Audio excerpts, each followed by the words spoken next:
Audio Jungle.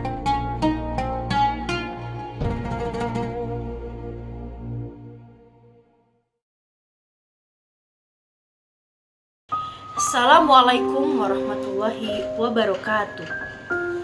Halo teman-teman semuanya, perkenalkan nama saya Kaila Hega Putri Supriyadi dari kelas 11. Kali ini izinkan saya untuk menceritakan kisah tentang ketujuh pemuda atau yang sering kita sebut dengan Ashabul Kahfi.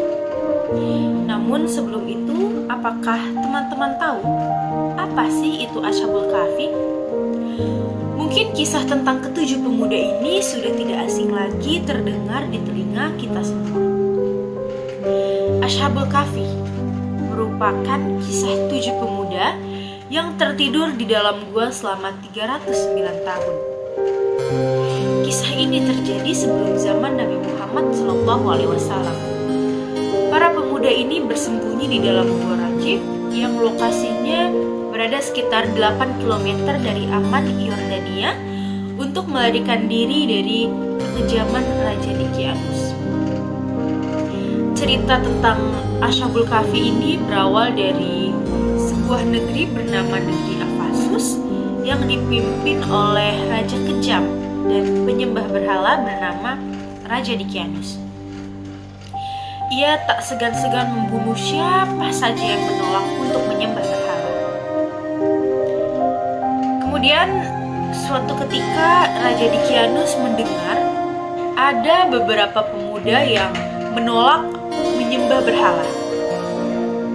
Lalu ketika ditanya, ternyata alasan pemuda-pemuda ini menolak menyembah berhala adalah karena hanya ingin beribadah kepada Allah Subhanahu wa Ta'ala. Nama tujuh pemuda Ashabul Kahfi tersebut antara lain Maksalmena, Martinus, Kastunus, Bairunus, Daminus, Yatbunus, dan Tamlika. Ditawarkan berbagai macam kenikmatan, namun ketujuh pemuda ini tetap menolak. Sampai pada akhirnya pemuda-pemuda ini sepakat untuk pergi meninggalkan kota mereka dan bersembunyi di sebuah gua. Di gua tersebut, para pemuda bisa dengan bebas beribadah kepada Allah Subhanahu wa Ta'ala dan selalu berdoa untuk memohon perlindungan agar terhindar dari kejaran tentara Raja Dicyanus. Akhirnya Allah menutup pendengaran dan penglihatan pemuda itu sehingga mereka tertidur dalam waktu yang lama. Diperkirakan mereka tidur di dalam gua selama 309 tahun. Kemudian waktu terus berjalan sampai akhirnya negeri Ephasus sudah beberapa kali berganti raja dan ternyata Raja Dicyanus telah tiada. Allah pun membangunkan para pemuda sebagaimana yang tertulis dalam surah Al-Kahf ayat 12 yang artinya sebagai berikut. Kemudian kami bangunkan mereka agar kami mengetahui manakah di antara kedua golongan itu yang lebih tepat dalam menghitung berapa lamanya mereka tinggal dalam gua itu. Lalu ketika para pemuda terbangun, salah seorang pemuda bertanya, "Berapa lama kita tidur di sini?"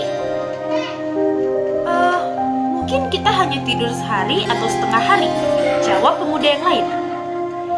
"Tidak, Allah yang lebih tahu berapa lama kita tidur di sini. Begini saja, sebaiknya salah satu di antara kita keluar dari gua untuk membeli makanan sambil memastikan bagaimana keadaan kota saat ini," ujar salah satu seorang pemuda. Lalu kemudian akhirnya pemuda yang bernama Tamlika pergi ke kota. Dia berjalan dengan sembunyi-sembunyi karena takut ketahuan oleh prajurit dari Raja Dicyanus. Namun ia merasa heran karena melihat banyak orang yang sudah beriman pada saat itu. Dan keadaan kota pun sudah sangat berubah. Kemudian ia bertanya kepada salah satu penduduk yang ia temui untuk memastikan nama kota tersebut. Kemudian penduduk pun menjawab bahwa kota itu adalah kota Afasus. Dari situlah para pemuda menyadari keanehan dari kekuasaan Allah Subhanahu wa taala. Mereka lalu berdoa, "Ya Allah, dengan kebenaran yang telah Engkau perlihatkan kepada kami tentang keanehan-keanehan yang kami alami sekarang ini, cabutlah kembali nyawa kami tanpa sepengetahuan orang lain." Lalu kemudian Allah Subhanahu wa taala mengabulkan permohonan dari pemuda-pemuda tersebut dan kemudian melenyapkan pintu. Dari kisah tersebut terdapat keteladanan Ashabul Kahfi, yaitu sikap istiqomah atau teguh pendirian dan mempertahankan akidah dari ancaman. Yang lebih ditekankan dalam kisah Ashabul Kahfi adalah perlunya mempertahankan iman dalam kondisi apapun. Iman memiliki peran yang sangat penting karena dari situlah akan lahir amal-amal soleh dalam kehidupan di dunia ini yang buahnya nanti akan dinikmati terutama di akhirat. Salah satunya adalah golongan pemuda yang menyibukkan dirinya dengan beribadah kepada Allah Subhanahu wa taala. Baiklah teman-teman, kita sudah sampai di penghujung cerita.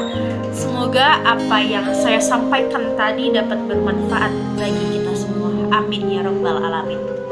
Mari kita sama-sama menjadi pemuda yang kuat imannya, selalu berada di jalan Allah. Apalagi di bulan puasa saat ini, semoga teman-teman semua bisa lebih khusyuk ibadahnya agar bisa mendapatkan pahala yang berlimpah dari Allah Subhanahu wa taala. Semangat puasanya ya teman-teman. Kurang lebihnya saya mohon maaf. Es kelapa rasanya seger, biar manis ditambah gula. Bulan puasa gak boleh mager. Ayo semangat mencari pahala. Kurang lebihnya saya mohon maaf. Wabillahi taufiq wal hidayah. Assalamualaikum warahmatullahi wabarakatuh.